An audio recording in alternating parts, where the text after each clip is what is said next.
Hey guys, welcome back to the Realty Room, your go-to podcast for realtors. I'm your host, Miles Pointer, and I'm joined, as always, by my amazing co-host, Marcus Butler. What's up, guys? We're coming to you from Coeur d'Alene, Idaho, and we bring you the latest news in the real estate world, invaluable tips to boost your real estate game, and some funny real estate stories all along the way. Marcus, how was your week? It was good, Miles. Good. Busy week like normal, living the life of a real estate agent, I guess. We had that block party yesterday. That was pretty cool, huh? Our brokerage put on a cool little barbecue out in the parking lot and had games, and all the kids and family members were there. That was fun. That was probably the highlight. Soaking up the summer while the summer is here. Yeah, no joke. It's going quick, so we got to enjoy it while we can, right? Yeah. Right on. How about you, man? Yeah, it was a good week. Yeah, not a whole lot exciting going on, just working and been playing a ton of volleyball this week, actually. Nice. So that's and went golfing a couple times, but there you go. Other than that, just work. Love it, man. Great. Well, hey, today we are taking a look at rates. Conventional rates came down a hair, about 0.25%. Conventionals now at 6.625. Same with FH and VA, and it looks like the Fed plans to meet next week. We hear it's pretty unlikely that there's going to be any sort of rate cut. We're probably still looking at September. Yep. Hopefully. Fingers crossed. They meet September 18th, and that's, as far as I know, that's when they expect to drop it. Sure. I wonder what's going to happen when the first rate drop takes place. I don't know. My honest opinion is I think it'll take a little bit for buyers to catch on and sellers. Yeah. It'll have an impact. I just think it'll take a couple months for it to take effect. What do you think? I don't know. I mean, I remember reading an article a while back that said expect cuts around 0.25%. Is that what you heard? If they do cuts around, and that's not that significant. So obviously it's going to take several cuts to make a significant difference. But I don't know. There's a lot of people who have been waiting for those rates, and it's just interesting. I'm curious to see how quickly the market and all the buyers and sellers out there respond to it. Yeah. If maybe they see, it's like the light at the end of the tunnel, and they're okay with just one rate cut because now they're expecting more in the future, so they're more open to buying a house. Or if they're really going to wait, maybe until we're in the fives, if that happens, I don't know. But yeah, it'll be interesting to see. Yeah, $100 a month can make a difference for someone. Yeah. So yeah, well, time will tell, right? Yeah. All right. This week we're going to get into the latest update on the NAR settlement. I know that this is top of mind for a lot of realtors right now. So just a few bullet points that we can go over. First of all, just to remember that the settlement requires realtors to implement all their new practices by August 17th. So that's the deadline. It's coming up. There's a couple big things to remember. First of all, the MLS is no longer going to allow buyer broker compensation. So that little box that's in most of our MLSs across the country, that box is going to be gone or is already gone. I know here in Idaho, where we're at, it's gone already. Yep, already got a couple phone calls and text messages. Have you? Yep. On listings asking what the commission is? Yeah, I've asked too already. Yeah. So I actually got a text the other day I thought was pretty funny. I think he said, well, I had to reach out via text, and because of these beautiful new laws we're dealing with here, what's the compensation on this listing? It's like, darn it. That box was pretty convenient, wasn't it? It was. That was a convenient field to have. Yeah, and it just made things easier, so I don't know where things will go, but it sounds like at least for the next 7 years, until these laws expire or whatever, there's like a 7-year period. Oh. And then they can be re-reviewed. Okay, interesting. Yeah.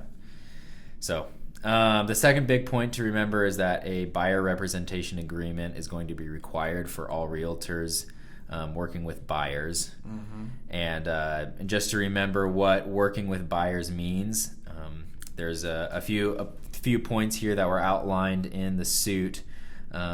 Providing brokerage services to a buyer includes identifying potential properties, arranging for a buyer to tour a property, performing or facilitating negotiations on behalf of the buyer, presenting offers by the buyer, or other services. And written agreements are going to be required before touring any home. And as far as I know, I believe that includes virtual tours. Wow. As well. So no more getting the buyer rep signed when you write an offer. I know there's a lot of people that do that. Yeah. Me included. Yeah. I mean, I don't do it all the time, but there are definitely situations where I will. So sure. What are you going to do, Marcus, in your business what are you changing in your business to tackle this? I think just being extremely clear. I hope that the day-to-day doesn't change too much, and I really don't think it will. I think as far as the sellers compensating the buyer's agent, I think a lot of that just comes down to education, obviously. There's a reason why that's the way things have gone for so long, because it works. It's how you get exposure and more buyers to your property. So, and theoretically, if a seller chooses not to offer buyer agent compensation, that technically means that their home should be priced a little bit better than the comps of listings that actually are offering buyer agent compensation. So I think just being ultra clear, about it, making sure there's no misinformation, because I've already gotten phone calls saying, oh, once August hits, aren't we going to have, from buyers, aren't we going to have to pay the commission out of pocket? And so just being clear all around. And I think that if you could do that, then not a whole lot's going to change. Yeah. For my business, I know that we do a lot over the phone, and sometimes you don't meet a client until you're going and looking at a property, or they are out of state and coming up. But I'm going to try to be better about having a really clear phone conversation if they're out of state, or having them come in for a meeting in person before we even begin the home search. Yep.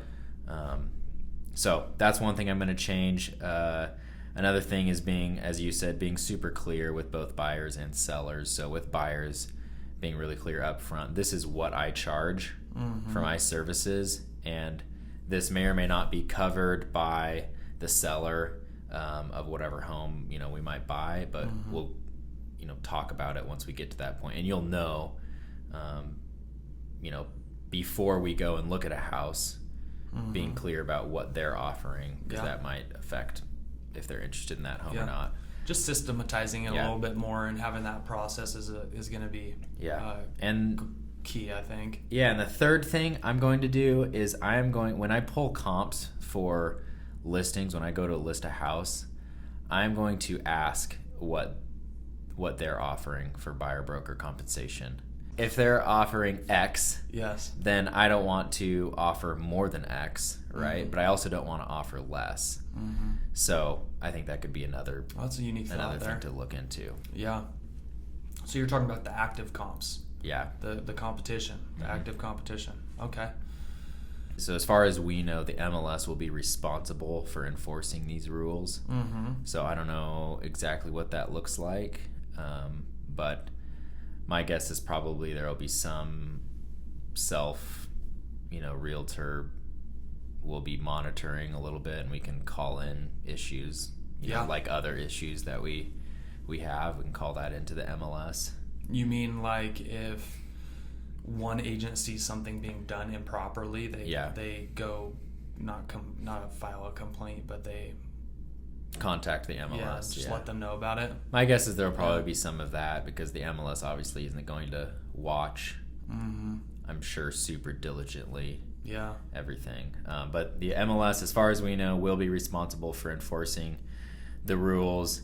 And the MLS is not required to receive a copy of the buyer representation agreement, but they can ask to see it. Wow. So get them signed. Yeah. Get them signed before you start work. Before you start doing those brokerage services. Yeah.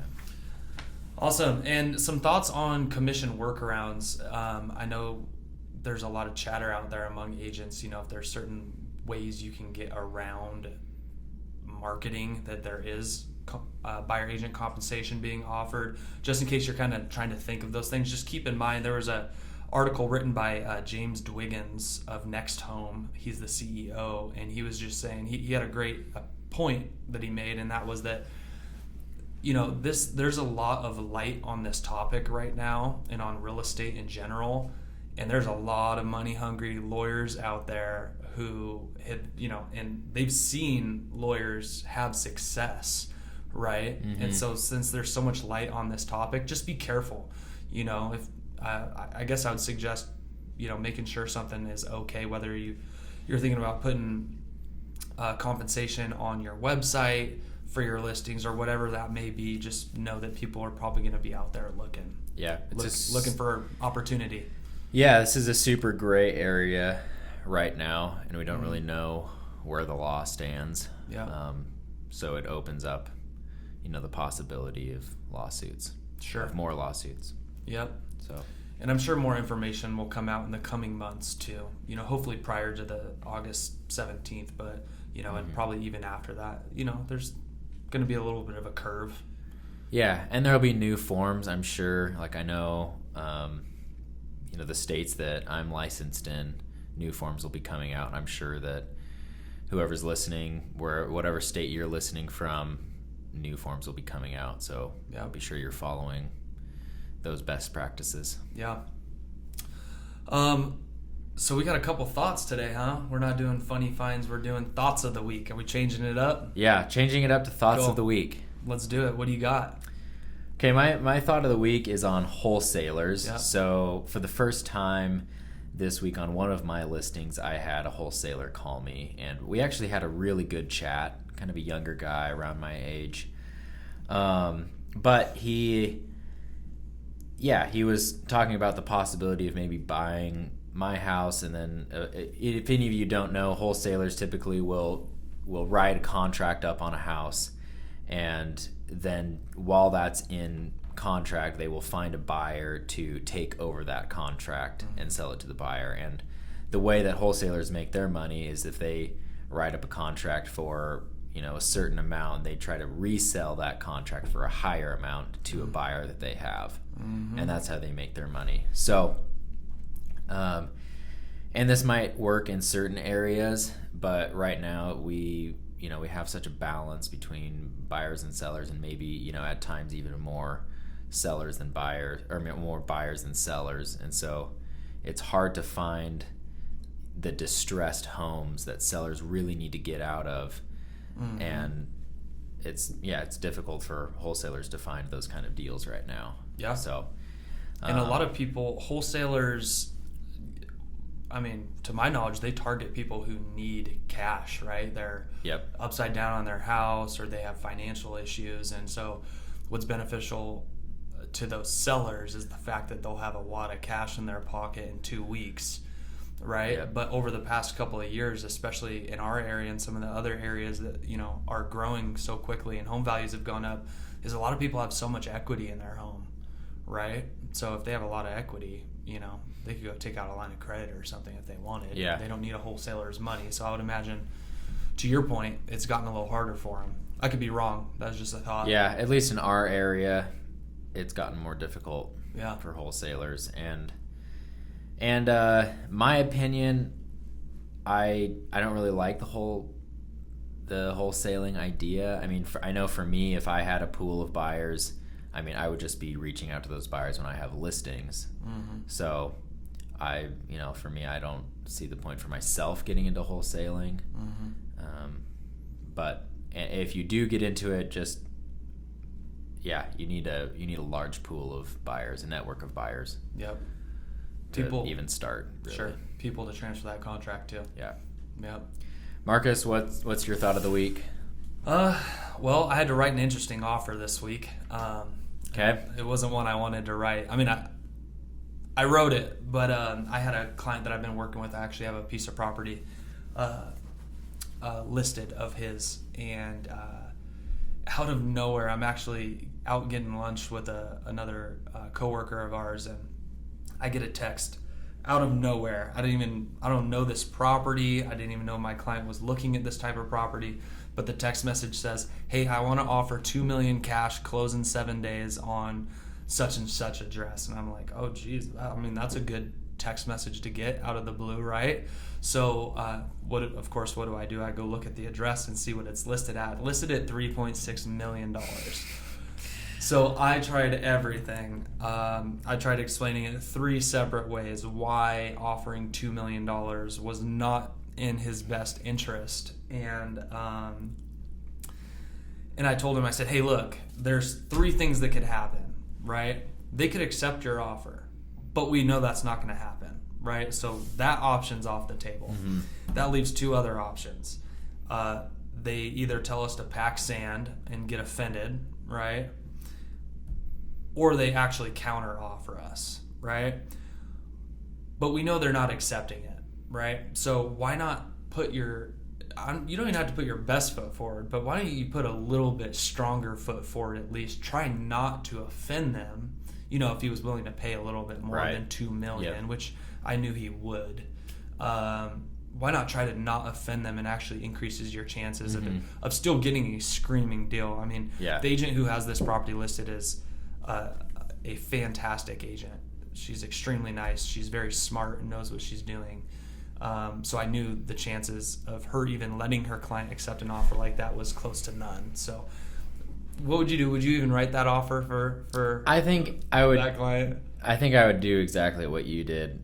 I would try to talk them away from making an offer. But at the end of the day, they're my client. If they want me to make the offer, I will. But I'm sure did you end up writing the offer or just a verbal offer? No, I thought about verbal, but I think that the chances of that going anywhere would be 0 unless it was actually on paper. Right. So I think the fact that it was on paper, it gave us a 10% chance of getting somewhere. But I didn't think a verbal would have got us anywhere. So so I mean, I think I would do the same. But then after writing the contract up and sending it, having a conversation with the other agent. Yeah, for sure. And that's what I did. I actually called the agent. I said, hey, look, this is what's coming out or coming your way. Just I guess out of respect. So she didn't call me, Marcus, what are you doing? Yeah. So, but yeah, that's just the way this individual operates. He got where he is today from being frugal, and that's his style. And so no matter what I said, he didn't want to budge on it. But so out of curiosity, Miles, I did hear back from the agent today. What do you think she said after her sellers had time to think about it? Okay, if I had to guess, I would say that she verbally said they want to counter at full price. No, that's kind of what I thought was going to happen. She sent me an email saying that we're too far apart and they won't be countering us. Okay. Which that's fair. I mean, it was kind of a given. So, but what comes out of this is, I did this for a client. He's probably learned a little bit. Not that I'm going to say I told you so, but at least he sees what sort of response you get from something like that. And he's a savvy guy. I mean, he probably knew that was coming anyways. But anyways, not a fun offer. That's what I got for you today. Yeah. But at the end of the day, you have to do what your clients, Yep. I did it. So do you have a buyer rep with this client? I don't. Well, actually, I do because I wrote him an offer, but I didn't have one prior to writing the offer. It was like out of nowhere. He hit me up and was like, let's offer this. And I'm like, okay. So that one caught me off guard. Something I got to start thinking about, Miles. Yeah, I know. For sure. Me too. Yeah. So. Okay, so today we want to talk a little bit about Facebook. Not Facebook ads, but Facebook marketplace listings for your properties. Which I've found to be super lucrative. So, and in this podcast, we just want to share tips that we think will help people. So, in my experiences, I've shared it, just based on my experiences, I've shared it with tons of people. I've told you about it, Miles, a lot of other agents that we're close with here. Yeah, you're the first person that told me about it and got me started on it. So. Yeah, and I mean, obviously, if you compared the amount of homes on Facebook Marketplace or land listings or whatever to what's on the MLS, I mean, maybe it's like 2%, 1 in 50 listings is actually on Facebook Marketplace. And I think it is so golden from both marketing the property standpoint and marketing yourself as an individual agent that I thought it was 100% worth sharing today. So, by the way, did you have one on? You have some stuff listed. How's that been going for you? It's okay. Yeah. I'm about to put another one on Facebook that I forgot to put on earlier. I'm going to put that on today and see how that does. And it's a house, but I have a vacant land one. And I get hit up probably, once a week on average. Okay. Hi, is this available? Yeah. And I always respond yes. And then I've hardly ever gotten responses back. So Gotcha. But I could see the potential. Sure. And it doesn't take to be clear, the amount of time it takes you to put a listing onto Facebook Marketplace is 5 minutes. It is. You already have the pictures. You already have your description. It's That's hardly really all any time at all. Yeah. So. Okay, so from my experience, and here's what I've noticed a little bit. I have a few pieces of land I put on there. I have a house. I mean, I wouldn't I don't know. I have like a luxury property that I didn't bother putting on there. It just maybe I should, but it just seemed a little odd for something in that Felt price. like it wasn't the place. Yeah, felt like it wasn't the place. So here's my perspective on it. I think that people looking at houses on Facebook Marketplace and just vacant land or whatever, they're definitely going to be more passive. It's a wider net, right? So, but they're looking at houses. I mean, this is somebody who's at least, thinking about making some sort of transaction. So I'll say out of my 4 or 5 listings that I have on there, I've probably gotten 60, 70 messages directly from buyers. So right there, I mean, and that's just marketing yourself, right? That's name recognition for one, which is just naturally happening because you have a handful of listings on there. So all these potential buyers are seeing your name. That's good for business. That's 60 or 70 potential buyers I could potentially pick up. That's 60 or 70 people that could potentially buy my listings, right? Mm-hmm. So,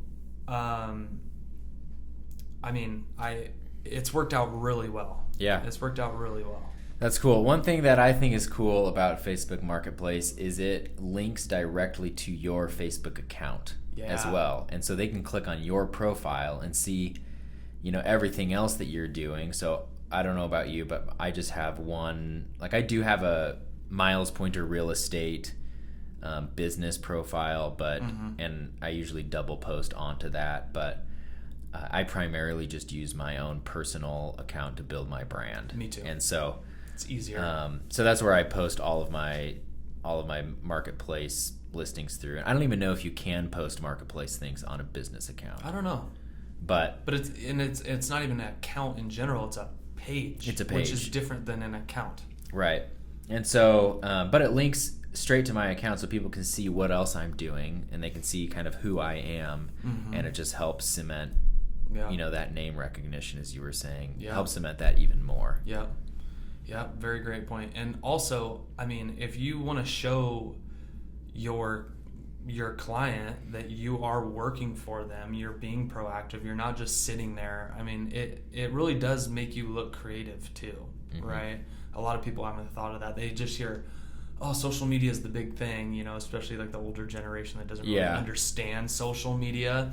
But that's not just a post that's going to, people are going to see it one day. It's just going to be your followers most likely, and then it goes away, right? This is actually on there until it's sold, and I had one property that had like thousands of clicks on it. Wow. So, I mean, that looks great to your client, especially when you could tell them that, hey, I've been talking to 5 potential buyers about your property this week. Yeah. I mean, that's great, right?